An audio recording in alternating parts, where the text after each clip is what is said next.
Very good morning my dear friends and welcome back to KS educational. मैं सुप्रवीण। 6 जनवरी पे जो आप लोग एसबीआई क्लर्क प्रीलिम्स का एग्जाम दिए, अब तक 5 और 6 जनवरी को हम लोग एग्जाम दे चुके हैं। उस पे मैं पूरे के पूरे शिफ्ट के बारे में बात करूंगा, किसी एक शिफ्ट का नहीं। इसीलिए जब तक आप पूरा वीडियो को नहीं देखेंगे समझ नहीं आएगा कि मैं आखिर क्या बताना चाह रहा हूं इस वीडियो में आपको।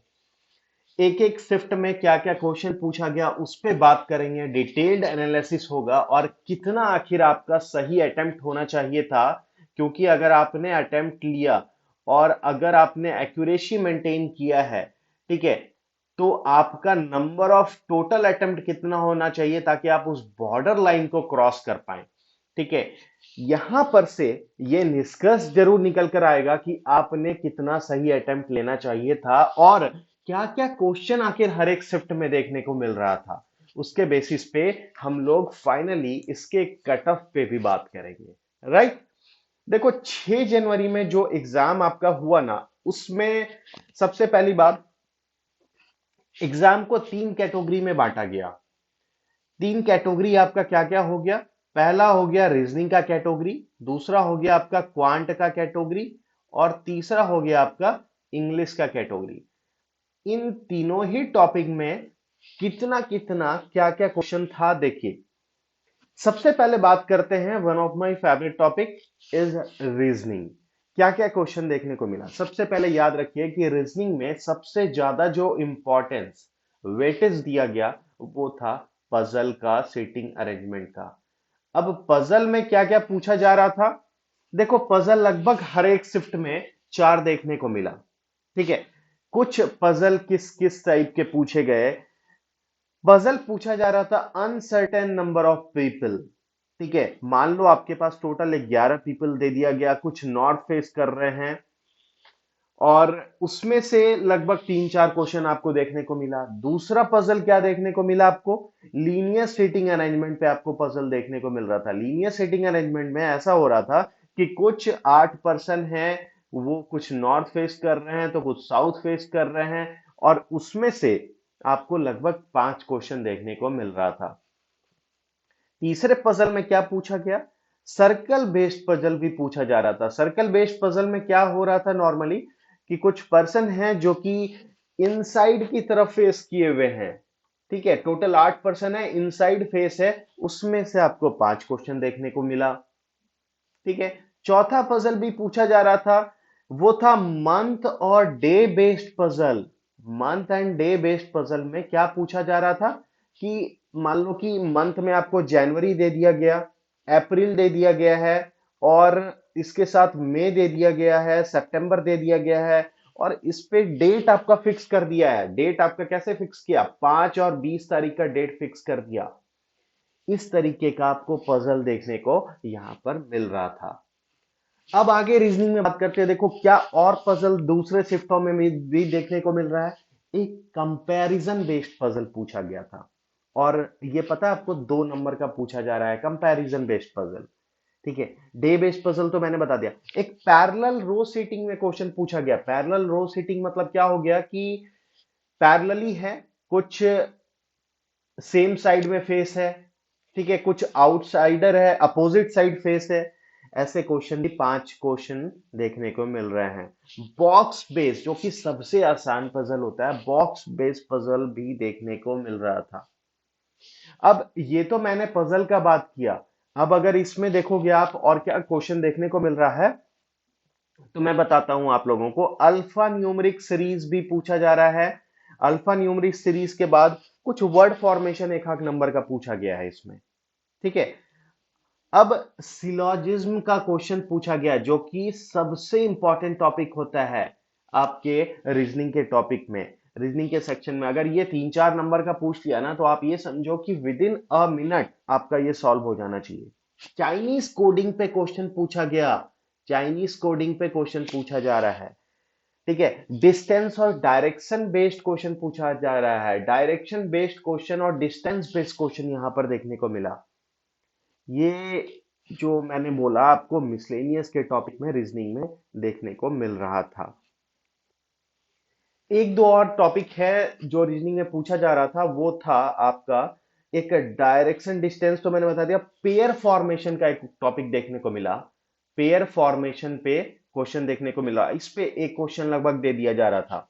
ठीक है, इनइक्वालिटी पे क्वेश्चन देखने को मिला, ये तो बहुत इंपॉर्टेंट टॉपिक है जो जी छूट रहा था अपना। इनइक्वालिटी पे आपका क्वेश्चन देखने को मिला, इस पे लगभग 3 क्वेश्चन। ओवरऑल जो है ना, रीजनिंग को इजी टू मॉडरेट में रखा गया, और अटेम्प्ट भी कैंडिडेट अच्छा ले रहे थे। बात करते हैं क्वांट के सेक्शन में आखिर क्या पूछा जा रहा था। देखो, डीआई तो बहुत इंपॉर्टेंट टॉपिक होता है क्वांट का, और ये हर एक शिफ्ट में आपका क्या क्या पैटर्न था डीआई का, लाइन ग्राफ के बेसिस पे आपका क्वेश्चन डीआई में देखने को मिला, और इस पे लगभग आपका 5 नंबर का क्वेश्चन पूछा जा रहा था। ठीक है, ये डीआई से मैं बताया आपको। इसी में बार ग्राफ पे क्वेश्चन पूछा गया डीआई में। ठीक है, बार ग्राफ डीआई भी पूछा जा रहा था। ये तो क्वेश्चन मैंने बता दिया। इसी के साथ आपको पता है कि सिंप्लीफिकेशन का जो इंपॉर्टेंस दिया गया वो काफी ज्यादा था। सिंप्लीफिकेशन शिफ्ट में लगभग 15 नंबर का पूछा ही जा रहा था। रॉन्ग नंबर सीरीज या मिसिंग नंबर सीरीज की अगर बात कर लें, तो वो 5 नंबर का क्वेश्चन डन है शिफ्ट में। ठीक है, अब देखो कि जो अरिथमेटिक पोर्शन होता है, आप देखो लाइन ग्राफ डीआई के पोर्शन को अगर 2 डीआई है तो 10 नंबर आप डन है वहां से कर लोगे। सिंप्लीफिकेशन 15 नंबर हो गया, मतलब 25 नंबर कंफर्म कर लोगे। रॉन्ग नंबर सीरीज से चलो या मिसिंग नंबर सीरीज से आपका 3 से 4 नंबर कंफर्म हो जाएगा। अब जब तक आप अरिथमेटिक पोर्शन पे नहीं पहुंचोगे और नहीं उसको सॉल्व करोगे, तो आपका 30+ क्रॉस करने का कभी चांस नहीं बनेगा। और अरिथमेटिक में क्या होता है कि कुछ टॉपिक ऐसा होता है जो इजीली क्रैक होता है, लाइक बोट एंड स्ट्रीम पे पूछा गया। ठीक है, एसआई सीआई पे क्वेश्चन पूछा गया, परसेंटेज बेस्ड हो गया, रेशियो बेस्ड हो गया। ये जहां आपको दिख जाए ना, ठीक है, ये आपको बनाना ही बनाना है।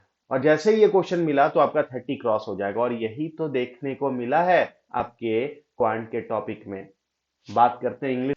देखो, इंग्लिश एज यूजुअल जो सारे शिफ्टों में देखने को मिला है, वो सबसे ज्यादा इंपॉर्टेंस मैं देता हूं रीडिंग कंप्रीहेंशन को। रीडिंग कंप्रीहेंशन जो है ना, आपका 10 नंबर का क्वेश्चन है, थीम बेस्ड क्वेश्चन होता है। ठीक है, अब कैसा रीडिंग कंप्रीहेंशन आ रहा था? रीडिंग कंप्रीहेंशन जो मुझे मालूम है, वो देखो माइग्रेशन ऑफ बर्ड पे आपका रीडिंग कंप्रीहेंशन देखने को मिला। माइग्रेशन ऑफ बर्ड पे अगर आप इसको अच्छे से पढ़े होंगे तो डेफिनेटली आप 8 से 9 नंबर यहां से इजीली स्कोर कर लोगे। अब रीडिंग कंप्रीहेंशन और भी शिफ्टों में देखने को मिला। क्या क्या टॉपिक था रीडिंग कंप्रीहेंशन पे? रीडिंग कंप्रीहेंशन पूछा गया एक और दूसरे शिफ्ट में, वो बैम्बू बेस्ड डिजाइन मॉडिफिकेशन का क्वेश्चन था। और इस पे हर एक रीडिंग कंप्रीहेंशन पे ना, मैंने देखा लगभग 2 से 3 तो वोकैब पूछा जा रहा था। अगर आपने पूरा पढ़ लिया तो डेफिनेटली 2 से 3 नंबर तो आपका बस इजीली यहाँ वोकैब से ग्रैब हो जाता। तो इस तरीके का रीडिंग कॉम्प्रिहेंशन आपको 6 ऑफ जैन पे देखने को मिला। पारा जंबल, ठीक है, पारा जंबल मैं मानता हूं कि अगर 5 नंबर का क्वेश्चन है ना, तो इसमें से इजीली आपका 3 नंबर का क्वेश्चन सॉल्व हो जाता है।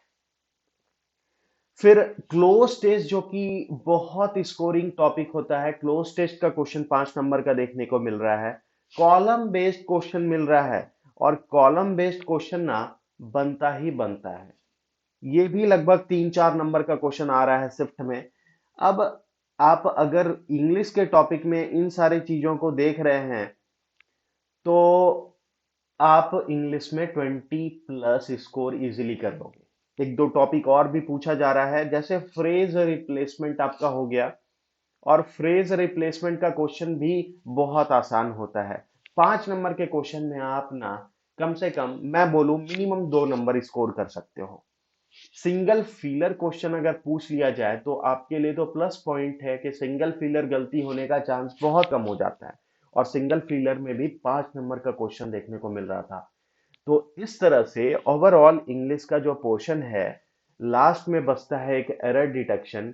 तो एरर डिटेक्शन मैं मानता हूं कि सबका सही नहीं होगा, लेकिन 5 नंबर का क्वेश्चन में लगभग आप 1 से 2 नंबर तो देखते ही आप स्कोर कर सकते हो। 1 से 2, मैं ज्यादा नहीं बोल रहा, तभी आपका 20+ का जो स्कोर है ना इंग्लिश में वो जा पाएगा।